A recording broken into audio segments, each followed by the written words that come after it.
As Old as Time Part 2, An Old Crime. After a few minutes of sitting quietly but companionably in the falling snow, the beast rose and offered his arm to her for the way back. "While we're out here, why don't you show me the stables?" Belle ventured. The beast looked at her, surprised. "Why?"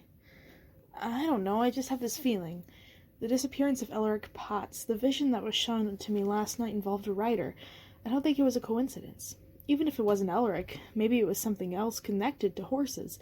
And since this is the only stable we can get to, well, maybe it will spark something." "What did the rider look like in the vision?" the beast asked curiously. "It was hard to tell. It was night and dark. He obviously knew my family. A skinny man, tall, a little bow-legged." "That seems like him, I think," the beast said, a little doubtfully. "But I was a child. Everyone was tall." Belle laughed. "It's hard to imagine you being small." The beast smiled self-consciously, and then his ears twitched. He turned, spotting what Belle would have missed. A tiny brown bird tucked deep and snug inside a ragged, untrimmed topiary. While it was unclear if the princess beast's form came from a cat or a dog or some sort of primordial orcus, he definitely looked like he was twitching his tail, entranced by a little sparrow. Belle slapped him delicately on the wrist. The beast shook himself and kept walking, but he gave her a rueful sideways grin.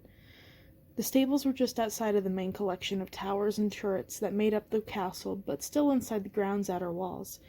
There were also the first buildings, besides Belle's apartment, being tentatively covered by the glacial spiderwebs. One main line of webbing had made its way to the corner of the ancient stone edifice and branched out into multiple strands, each slowly creeping up to the roof. Belle tried not to panic. Without her knowing precisely what would happen, the web still spoke of eventful and eerie end to things. In the V of two forking strands was another pane of ice, like the one in her window. She paused to see if a vision would appear.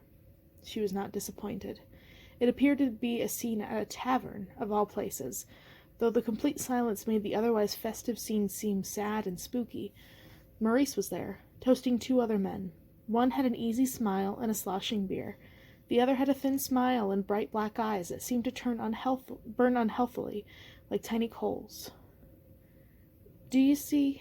she started to say, but a cloud passed from the sun, and light changed, and the vision faded. They weren't strong in the daylight, apparently. The beast had opened the large double doors to the mews and gone in. Belle followed quickly, glad to be out of the cold. It smelled musty and old inside, no fresh tang of horse manure or newly dried hay. All of the silage and feed had crumbled to beige dust years ago, and had since been pilfered by rodents. "So you haven't been in here in 10 years, Belle said, looking in each of the stalls. "Only to set him free," the beast said. "Before I was also here very rarely. When Elric disappeared, my parents eventually hired a replacement who didn't think stables were the proper place for a prince. The horses were already saddled and brought out front for my rides. I missed being here. It was always so warm and friendly, and the horses are so soft, and I thought it smelled nice." But he twitched his nose unhappily. "What was the name of your favorite horse?" Belle asked, poking at a feed trough. "Lightning. He was big and fast and beautiful." But he seemed distracted as he said it. There was a small space set aside for the stable-master and furnished with a large table for working on equipment. All sorts of tools and whips and little bags of medicines were arranged on shelves nearby. Belle poked through everything, unsure what she was looking for. For all she, or anyone knew, Elric had been knocked on the head and dragged off when he went down to the tavern for a pint. It might have had nothing to do with Les Charmants. Nothing looked out of order. It was all just very dusty. "Well, I don't know," she said with a sigh. "I don't know if this is getting us anywhere." The beast began to snort in big sniffs, moving his head back and forth. Alarmed, Belle backed out of the way. "If you're hunting rats, I don't want to know." "No. What's that smell?" the beast said, wrinkling his giant nose. "It smells like... I don't know what it smells like." Belle closed her eyes to concentrate. The Vintner's Guide to Precisely Categorizing the Wines of France mentioned all sorts of incredibly nuanced aromas in every expensive wine, slate, bark, cherries, strange herbs, all of which she had to imagine. Since cider and local vin ordinaire were all they had in the village, she could detect hints of hay and coal dust and rat, but that was about it. "It just smells musty to me," she admitted. "No, it's like rot? Old rot?" The beast pushed her aside gently as he sort of slithered his way around the cold, stony space, moving his head like a snake or a bloodhound. Belle almost didn't want to watch. It was entirely inhuman. "Over there," the beast said, pointing to a corner in the largest stall. He began to scrabble at the dirt-packed floor like a pig rooting for truffles. I don't think..." But then she looked at the room again. There were more, with a more discerning eye. Where he was digging, the floor was uneven, and higher than the area around it. The stones in the stall near the floor were chipped in places, like a shovel had accidentally struck in a mad attempt to mine out that part of the stables. The dirt wasn't as hard-packed on the other stalls either. It didn't take a lot of force for the beast's claws to tear it up.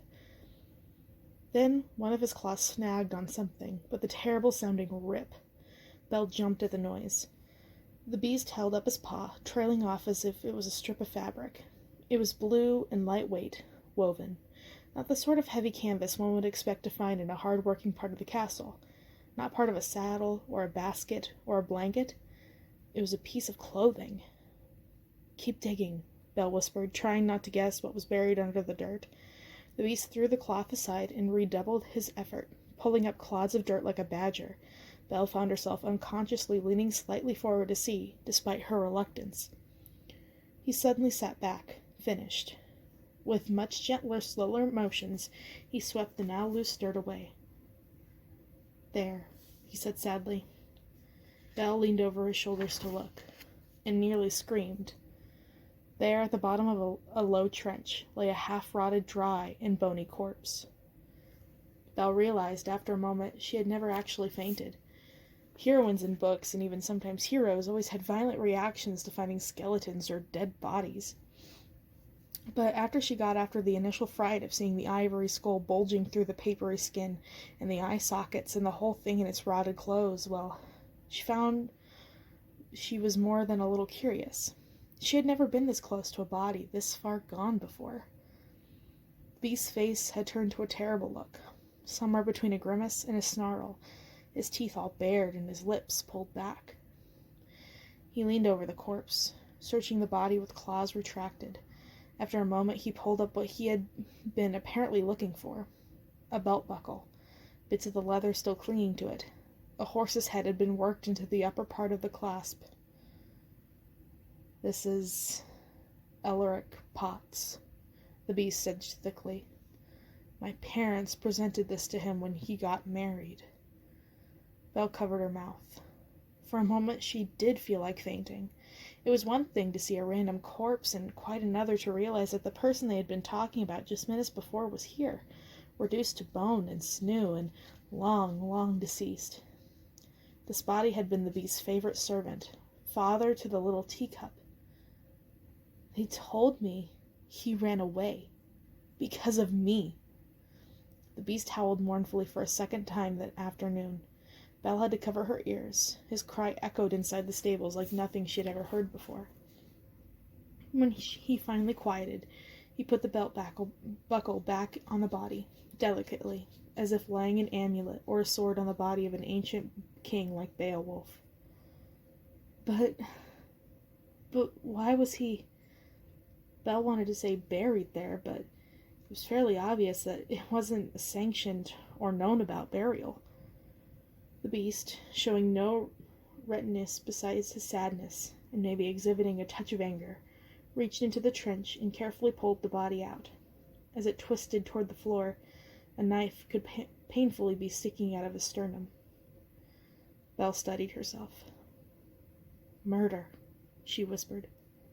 "Plain, simple murder." The beast eyed the body spectively. "Not simple," he finally said. "Stabbed from the front. Either a second person held his arms behind him to keep him from fighting, or He was killed by someone he knew and didn't expect it.